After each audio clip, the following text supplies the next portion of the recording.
মিয়াৰ ৰঙা চকু মই কাঢ়ি আনিম। বৰপেটাত উপস্থিত হৈ হাজাৰ হাজাৰ জনতাৰ সন্মুখত মিয়াক ভাবুকি মুখ্যমন্ত্ৰী ডক্টৰ হিমন্ত বিশ্ব শৰ্মাৰ।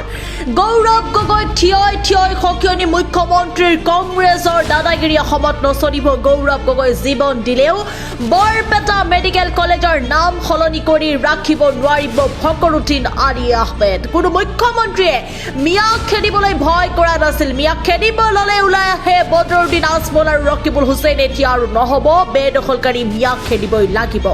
ভোটৰ কাৰণে মিয়াক চুমা খাই ফুৰিছে অখিল গগৈ। বৰপেটাত গৰজি উঠিল মুখ্যমন্ত্ৰী হিমন্ত বিশ্ব শৰ্মা। আমি পুনৰবাৰ জনাবলৈ চেষ্টা কৰিম, মিয়াৰ ৰঙা চকু মই কাঢ়ি আনিম। বৰপেটাত উপস্থিত হৈ হাজাৰ হাজাৰ জনতাৰ সন্মুখত মিয়াক ভাবুকি মুখ্যমন্ত্ৰী হিমন্ত বিশ্ব শৰ্মাৰ। গৌৰৱ গগৈ থিয় সকিয়নি মুখ্যমন্ত্ৰীৰ কংগ্ৰেছৰ দাদাগিৰি অসমত নচলিব।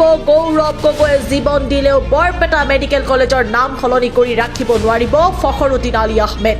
কোনো মুখ্যমন্ত্ৰীয়ে মিয়াক খেদিবলৈ ভয় কৰা নাছিল। মিয়াক খেদিব ল'লে ওলাই আহে বদৰুদ্দিন আজমল আৰু ৰকিবুল হুছেইন। এতিয়া আৰু নহ'ব, বেদখলকাৰী মিয়াক খেদিবই লাগিব। ভোটৰ কাৰণে মিয়াক চুমা খাই ফুৰিছে অখিল গগৈ। বৰপেটাত গৰজি উঠিল মুখ্যমন্ত্ৰী হিমন্ত বিশ্ব শৰ্মা। থাকিব বাঘ হাজৰিকা বোলাটো মানুহেই নাছিলে।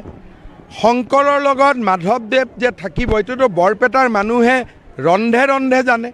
শংকৰদেৱৰ লগত ছাৰ দৰে কোন আছিলে?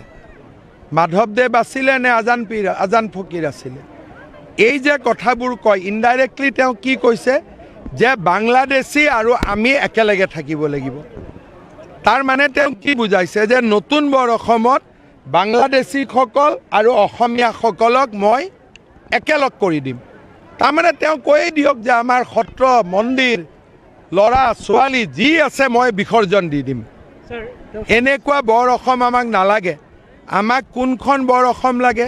যিখন স্বৰ্গদেউ চাওলুং চুকাফাই কৰিছিল, যিখন বৰ অসম মহাপুৰুষ শ্ৰীমন্ত শংকৰদেৱে কৰিছিল। গৌৰৱ গগৈয়ে কৰা বৰ অসমখন আমাক নালাগে। তেওঁ নতুন বৰ অসমখনত বেচিকেলি আমাৰ যিটো ঐতিহ্য সংস্কৃতি তেওঁ বিসৰ্জন দিব খোজে। লাচিতৰ লগত বাঘ